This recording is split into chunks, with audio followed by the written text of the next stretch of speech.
আমার 4 মেয়ে মাত্র 1 ছেলে, তাহলে ভোটার কোনটা বেশি হলো? তাহলে এই যে সংখ্যায় মেয়েরা আগায় আছে, পুরুষরা কমে আছে, ধরেন 40 জন, ওইদিকে 60 জন, তাহলে 40, 80 জোড়া জোড়া মিললো, আর বাকি 20টা কি হবে? জাতীয় সম্পদ। হ্যাঁ, তারা কি জাতীয় সম্পদ হবে? অবশ্যই তাদের সোশ্যাল সিকিউরিটি, তাদের বিয়ের ব্যবস্থা করার দরকার আছে না নাই? ইসলাম কি সার্বজনীন নয়? ইসলাম তো সার্বজনীন। আল্লাহ তাআলা জানেন জনসংখ্যা কি হবে, সংখ্যা কি হবে, সব কিছু ব্যালেন্স করে আল্লাহ তাআলা বিয়ের অনুমতি দিয়েছেন। না বুঝে এই সমস্ত কথাগুলো বলা হয়, প্রসঙ্গ আসলে এই জন্য বলে ফেললাম। সম্মানিত ভাইয়েরা, তাহলে সৎকর্মের মধ্য দিয়ে নাম্বার 3, গুনাহ মাফ হয়। কি মাফ হয় বলেন? গুনাহ মাফ হয়ে যায়। আল্লাহ রাব্বুল আলামিন বলেন, وَأَقِمِ الصَّلَاةَ طَرَفَيِ النَّهَارِ وَزُلُفًا مِّنَ اللَّيْلِ إِنَّ الْحَسَنَاتِ يُذْهِبْنَ السَّيِّئَاتِ ذَلِكَ ذِكْرَى لِلذَّاكِرِينَ। জোরে বলুন আল্লাহু আকবার। সূরা হুদ 114। কোন বান্দা যদি ভালো কাজ করে সাইয়্যাতকে মিটিয়ে দেয়, ভালো কাজ যখন চলে আসে সাইয়্যাত সেখান থেকে চলে যায়। আল্লাহ পাক আরেক জায়গায় বলছেন, ইবাদদিনাল্লাহু সাইয়্যাতিহিম হাসানাত। আল্লাহ রাব্বুল আলামিন কোন বান্দা যদি ভালো কাজ করে, সেই ভালো কাজ মন্দ কাজকে মিটিয়ে আল্লাহ রাব্বুল আলামিন তার গুনাহগুলোকে সওয়াব বানায় দিবেন। জোরে বলেন সুবহানাল্লাহ। শর্ত হলো নেক আমল করব। আমরা কি আমল করব বলেন? নেক আমল। শুধু নেক আমল মানে আমরা বুঝবো না নামাজ, নেক আমল মানে শুধু বুঝবো না রোজা, নেক আমল মানে শুধু বুঝবো না আমি যাকাত দেওয়া, নেক আমল মানে শুধু বুঝবো না মুস্কে হাসি মারা, নেক আমল মানে শুধু বুঝবো না যে কি বলে রমজান মাসে রোজা রাখা। নেক আমল কি? যেটাই ভালো, যেটাই ন্যায়, যেটাই কল্যাণ, সেটাই হচ্ছে নেক আমল। সেটা কি বলেন? নেক আমল। একটু গুরুত্ব দিয়ে আমার এই কথাটা একটু শুনবেন। আমল আমরা অনেকে বুঝি যে আনুষ্ঠানিক কিছু ইবাদত করলে আমার নেক আমল হয়ে গেল। জুমার দিন নামাজ পড়লাম, এত নেক আমল তো হয়ে গেল। রাতের বেলা না হয় মদের বোতল নিয়ে বসে থাকবে, এটা আবার কি হবে? এরকম চেতনা লালনকারী কিছু বান্দা আছে। আল্লাহর হুকুম মানতে হবে 1 ঘন্টা না 24 ঘন্টা? বলেন বলেন বলেন বলেন। আল্লাহর হুকুম মানতে হবে 1 ঘন্টা না 24 ঘন্টা? সামনে যে 12 তারিখ আসতেছে, ওই দিন কি ইবাদত নাই? আসতে ওই দিন কি একটা ইবাদত নাই? নেক আমল আছে না নাই? ওটা তো দিনের বাইরে না, কোনো কাজ দিনের বাইরে নাই। আপনি ভাববেন না যে এই কাজটা ইসলামের ভিতরে না, সব কাজ সেটাই ইসলাম, যেটাই নেক আমল, যেটাই ভালো। আলহামদুলিল্লাহ বলেন। আপনি দেখতেছেন আপনার সামনে একটা চেয়ার ফাঁকা আছে, সেই চেয়ারটা ফাঁকা, আর ওই চেয়ারে বসার জন্য 2 জন ব্যক্তি প্রস্তুত আছে। কয়জন ব্যক্তি? অথবা 3 জন, অথবা 4 জন, অথবা 5 জন ব্যক্তি দ্বারা প্রস্তুত আছে। এখন আপনি নামাজ পড়েন, আপনি তাহাজ্জুদ পড়েন, আপনি জিকির আজকার করেন, আপনি কাউকে ঠকান না, আপনি চুরি করেন না, আপনি আল্লাহওয়ালা মানুষ, আপনি বুজুর্গ মানুষ, আপনি দান সদকা করেন, আপনি মসজিদ বানান, আপনি মাদ্রাসা বানান, আপনি সব করেন, কিন্তু আপনার সামনে একটা চেয়ার ফাঁকা আছে। ওই চেয়ারে 5 জন বসার জন্য প্রস্তুতি নিয়েছে। একজন গাঁজা খায়, একজন মদ খায়, একজন চুরি করে, একজন সন্ত্রাসী, একজন খুনি, একজন আমাদের খেয়ানত করে, আরেকজন ভালো মানুষ, আল্লাহওয়ালা। আপনি যদি ভালো মানুষ হন, আপনার দায়িত্ব ওই জায়গায় বসা চোরকে না আমানতদারকে? সূরা রুম একটা সূরা আছে, সূরা কি? রুম। রুম মানে হচ্ছে একটা জনপদের নাম, গুলিবাতুর রুম, অর্থাৎ ইতালির যে রোম, এটা এখন আমরা জানি। রোমকদের এবং পারসিকদের তখন ছিল একটা শক্তির লড়াই ছিল, রোম এবং পারস্য। এখন যেরকম কিছু পরাশক্তি আছে না, আছে ইউরোপ আমেরিকা, এরা পরাশক্তি। আমরা বলি শক্তি না কারোই, শক্তি মূলত কার? আল্লাহ। তো এই রোমকদের পক্ষে আয়াত নাজিল হলো, গুলিবাতুর রুম, মানে আরবের কুরাইশরা ছিল হলো পারসিকদের পক্ষে। তা আয়াত নাজিল হলো গুলিবাতুর রুম, রোমকদের বিজয় হবে। আচ্ছা বলেন তো, এই ধর্মীয় কিতাবের মধ্যে রোমের নাম আসা দরকার কি ছিল? কি দরকার ছিল? অপেক্ষাকৃত পারসিকদের চাইতে রোমকদের ভূমিকা ভালো ছিল মানবতার দিক থেকে। এই জন্য আল্লাহ পাক রোমকদের কথা বলেছেন এবং এতে কুরাইশদের জ্বালা যন্ত্রণা কমছে আর বাড়ছে। তখন বিষয়টা হলো, আমি আপনাদেরকে যেটা বুঝাতে চাই সেটা হচ্ছে, একটা মানুষের নৈতিক পদস্খলন যেন না হয়। কোনটা ভালো আর কোনটা খারাপ এই জিনিসটা যে বুঝে না, সে ইমানদারি না, তার ইমানই নাই, ঠিক কিনা? ভালো এবং মন্দ আমরা বোঝার চেষ্টা করব। জোরে বলি ইনশাআল্লাহ, জোরে বলি ইনশাআল্লাহ। আপনি একটা চোরকে চেয়ারে বসায় দিলেন, ও চুরি করলো, আর আপনি তাহাজ্জুদ পড়ছেন যে, আর ও যে 5 বছর চুরি করে খাবে, সমস্ত চুরির একটা করে ভাগ আপনার আমলনামায় যাবে। এজন্য আমরা নেক আমলগুলো বুঝে শুনে করব। জোরে বলি ইনশাআল্লাহ, আর জোরে বলি ইনশাআল্লাহ। নাম্বার 4 হলো, যারা নেক আমল করবে আল্লাহর তরফ থেকে পবিত্র জীবনের সুসংবাদ হবে। মান আমিলা সালিহাম মিন যাকারিন আও উনসা ওয়া হুয়া মুমিনুন ফালানুহয়িয়ান্নাহু হায়াতান তাইয়্যিবাহ ওয়া লানাজজিয়ান্নাহুম আজরাহুম বিআহসানি মা কানু ইয়ামালুন। জোরে বলুন আল্লাহু আকবার। সূরাতুন নাহল আয়াত নাম্বার 97। আল্লাহ রাব্বুল আলামিন বলেন, পুরুষ হোক মহিলা হোক, দেখেন আল্লাহ পাক মেয়েদেরকে বাদ দেননি, পুরুষ হোক মহিলা হোক, ওহুয়া মুমিনুন, সে যদি ইমানদার হয়, সে যদি নেক আমল করে, আমি তার পবিত্র জীবন দেব। যেরকম সুবহানাল্লাহ। তাহলে জীবন তার নাপাকও আছে, নাপাক জীবন না থাকলে তার পবিত্র জীবনের কথা বলেন। নাপাক জীবন আছে না নাই? আছে। টাকা আছে কিন্তু জীবনটা নাপাক, টাকা আছে জীবনটা কি নাপাক। এরকম নাপাক জীবন আছে না নাই? টাকা আছে কিন্তু শান্তি নাই। এটা টাকা যার থাকে এটাও রিজেক্ট, টাকা অর্থ সম্পদ থাকে এটা রিজেক্ট, কিন্তু সর্বনিম্ন রিজেক্ট, এটা সর্বনিম্ন, যেটাকে নিয়ে আমরা বেশি মাথা ঘামাই, সর্বনিম্ন রিজেক্ট এটা। সর্বোচ্চ রিজেক্ট হলো কি জানেন? সুস্থতা। বলি আলহামদুলিল্লাহ। সর্বোচ্চ রিজেক্ট কি বলেন? সুস্থতা, আমরা ভালো আছি, এটাই সবচেয়ে বড় একটা রিজেক্ট। এটা গোটা দুনিয়া আপনার নামে দলিল হয়েছে, কিন্তু আপনার ক্যান্সার ধরা পড়ছে, আপনি প্রয়োজনে বলবেন গোটা দুনিয়া তুই নিয়ে নে, আমার ক্যান্সার মুক্ত বানায় দে। তাহলে সুস্থতা হচ্ছে সর্বোচ্চ একটা রিজেক্ট। রিজেক্ট, সুস্থতা রিজেক্ট না? রিজেক্ট। নাম্বার 3 হলো সর্বোত্তম স্তর রিজেকের, পুণ্যবাণী স্ত্রী এবং পরিশুদ্ধ নেক সন্তান। এটা হচ্ছে মানে সর্বোত্তম একটি স্তর, যার নেক স্ত্রী আছে এবং নেক সন্তান আছে। চক্ষু শীতল করে দেয় স্ত্রীর দিকে তাকালে, চক্ষু শীতল করে দেয় সন্তান দিক তাকালে। এমন রিজিক যার আছে সে বড় ভাগ্যবান। বলি আলহামদুলিল্লাহ।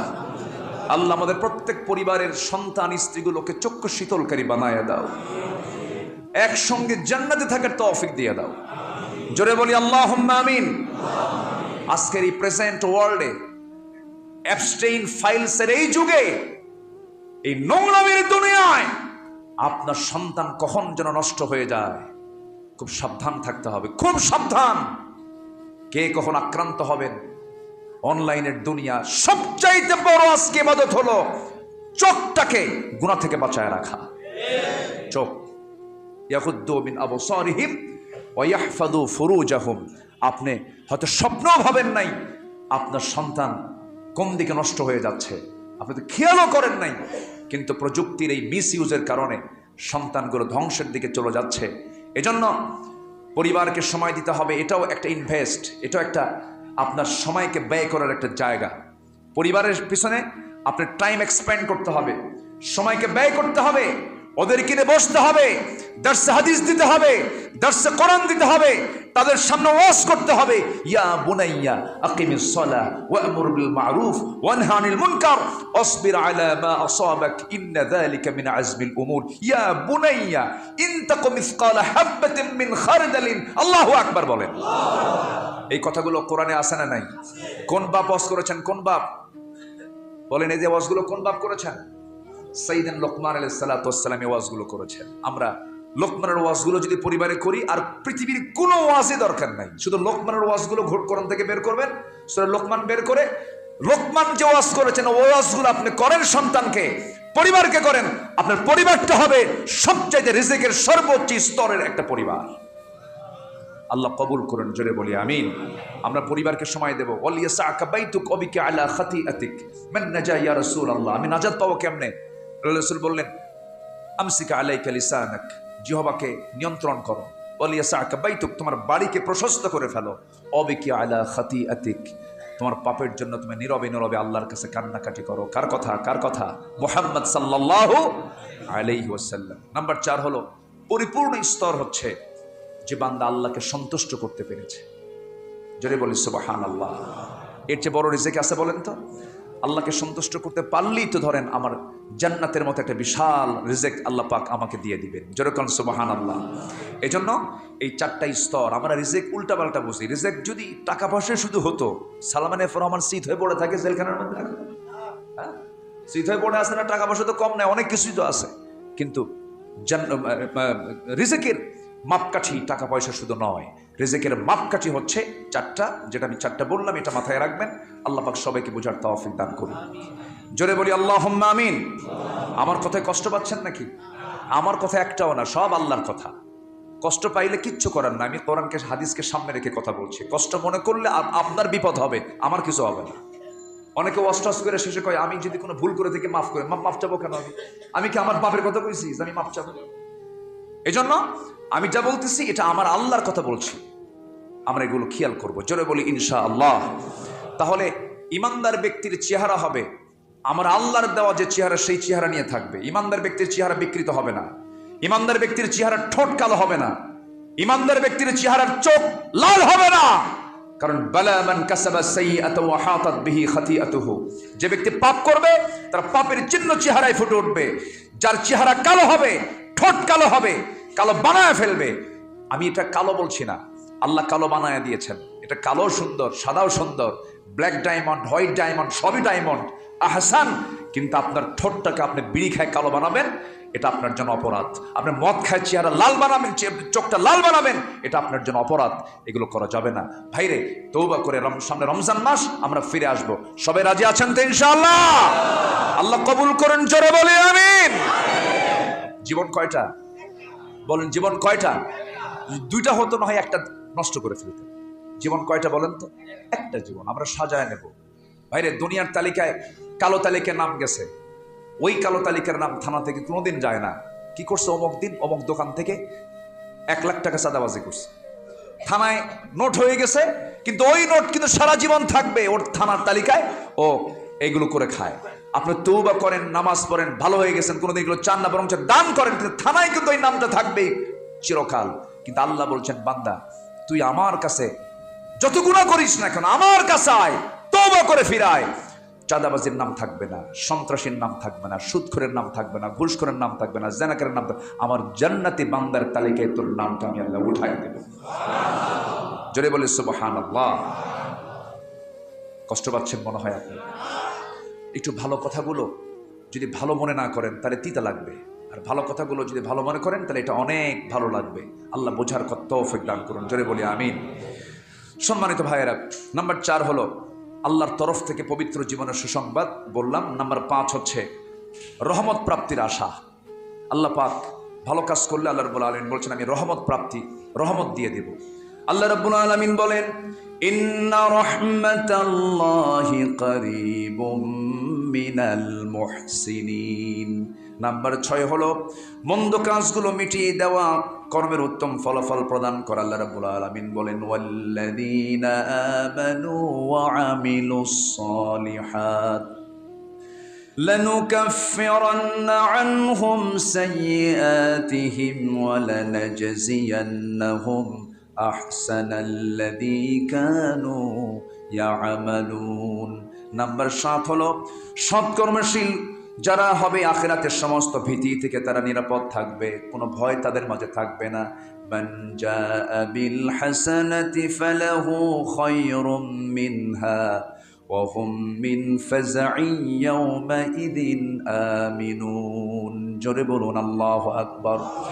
নাম্বার 8 হলো আখিরাত সুখ স্বাচ্ছন্দ্যময় জীবন প্রাপ্তি। আখিরাতে তারা সুখ স্বাচ্ছন্দ্যে জীবনটা পাবে। ইন্নাল আবরারা লাফি নাঈম। সর্বশেষ হলো আল্লাহর সঙ্গে বান্দার সাক্ষাৎ হয়ে যাবে। যেরকম সুবহানাল্লাহ। তাহলে নেকামনার ফলাফল সর্বশেষ হলো কার সঙ্গে সাক্ষাৎ হবে?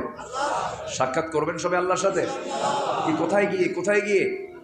জোরে কোন কোথায় গিয়ে? কোথায়? জান্নাতে। জান্নাতে গিয়ে আমরা আল্লাহর সঙ্গে দেখা করব সবাই মিলে একসাথে। জোরে বলি ইনশাআল্লাহ। জান্নাতেও কিন্তু দেখা হবে, জান্নাতীদের মধ্যে এরকম দেখা সাক্ষাৎ হবে। আল্লাহ পাক এটার ব্যবস্থা করে দিবেন, হাট বাজারও লাগবে। আল্লাহু আকবার বলেন। শপিং টপিং থাকবে, সব থাকবে সেখানে। আল্লাহু আকবার। কারণ বান্দা আল্লাহ বলবেন ওয়ালাকুম ফিহা মা তাশতাহি আনফুসুকুম, তোর মন যা চাবে আমি তাই দিয়ে দেব। কিন্তু বউটা কারো যদি জাহান্নামে যায় তাহলে তো আপনার কাছে ভালো লাগবে না, তাহলে কি হবে বলেন? তাহলে তো মন খারাপ থাকবে। আল্লাহ ওই মন দেবেই না যে আপনার বউ যে জাহান্নামে গেছে এটা মনেই থাকবে না। কিন্তু বউটা যদি জান্নাত পায় তাহলে তখন আল্লাহ পাক মনে করে দেবে এটা তোমার দুনিয়ার রোজিনা, দুনিয়ার কে সখিনা বা রোজিনা জান্নাত পাইছে, এই তোমার বউ। বলি আলহামদুলিল্লাহ, জোরে বলি আলহামদুলিল্লাহ। চুল পরিমাণ জান্নাতে কষ্ট পাওয়ার কোনো সুযোগ নাই, আল্লাহ দেবেনই না। আল্লাহ পাক জান্নাতের মধ্যে অফুরন্ত নিয়ামতে ধন্য করবেন। আল্লাহ পাক জান্নাতের মধ্যে সাক্ষাৎ ঘটায় দেন আমাদের, আল্লাহর সঙ্গে সাক্ষাৎ ঘটায় দেন আমাদের। জোরে বলি আল্লাহুম্মা আমিন। আল্লাহ রাব্বুল আলামিন বলেন ফামান কানা ইয়ারজু লিকা রাব্বিহি ফালইআমাল আমালান সালিহান ওয়ালা ইউশরিক বিইবাদাতি রাব্বিহি আহাদা। যে ব্যক্তি আল্লাহর সঙ্গে আমার সঙ্গে যে বান্দা সাক্ষাৎ করতে চাই, দুইটা কাজ করে আসবে। একটা হলো নেক আমল করবে, আরেকটা হলো শিরিক মুক্ত হয়ে আমার কাছে আসবে। এই যে নিসফে শাবান চলে গেল, সই একটা হাদিস এসেছে আল্লাহ পাক নিসফে শাবানের রাত্রিতে সব গুনাহ বান্দাকে মাফ করে দেন। এমন কেমন হাদিস আসছে সব রাত্রিতে আল্লাহ পাক সবাইকে মাফ করার জন্য আকাশে আসেন, ফিস সামাঈদ দুনিয়া। কিন্তু দুজনের দোয়া কবুল করেন না। এক নাম্বার হলো যারা মুশরিক, নাম্বার 2 হলো যারা মুশাহিন, যারা বিদ্রুপকারী, যারা হিংসুক। এই সমস্ত ব্যক্তিরা দোয়া কবুল করেন না। চিল্লা বলুন তিনি কে? তাহলে শিরক থেকে এবং হিংসা থেকে, বিদ্রুপ থেকে আমরা নিজেকে পরহেজ রাখবো। জোরে বলি ইনশাআল্লাহ। আল্লাহ পাক একটা আয়াতে খুব বান্দাকে একটু ধমক দিয়ে বলবো না, কি ভাষায় বলবো, বালাগাত তো আল্লাহর বালাগাত তো আরো অপরন্ত সুন্দর। আল্লাহ রাব্বুল আলামিন বলেন ألم يأن الذين آمنوا أن تخشع قلوبهم لذكر الله وما نزل من الحق সূরাতুল হাদিদ আয়াত নাম্বার 16। আল্লাহ রাব্বুল আলামিন প্রথমে বলছেন আলাম ইয়ানি, আল্লাহ পাক বলছেন এদের কি সময় এখনো আসেনি? আলাম ইয়ানি, এদের কি সময় এখনো আসেনি? আল্লাহ প্রশ্ন করছেন কে? আল্লাহ। কাকে? আমাদেরকে, যাদের সময় আসেনি। আল্লাহ ইয়ানি, এদের কি সময় এখনো আসেনি? বালাগাতের সৌন্দর্যটা এত সুন্দর করে তুমি এত কোরআন শুনলা, এত আয়াত পড়লা, এত বছর ইমানের দাবি করলা, তবু কি এখনই তোমার সময় হয়নি আমার স্মরণ করার? আল্লাহু আকবার বলে। আল্লাহর কথার মোড়টা হচ্ছে এই দিকে, লিল্লাযীনা আমানু, যারা ঈমান এনেছো তোমাদের কি এখনো সময় হয়নি? আন তাখশা কুলুবুহুম, তোমাদের অন্তর আল্লাহর ভয় সৃষ্টি করা। তাখশাউ শব্দটা খাশিন আইন, এটার মূল মাদ্দা, যার অর্থ হলো ভেঙ্গে যাওয়া, নরম হয়ে যাওয়া, অহংকার গলে যাওয়া। অহংকার কি হয়ে যাওয়া? গলে যাওয়া।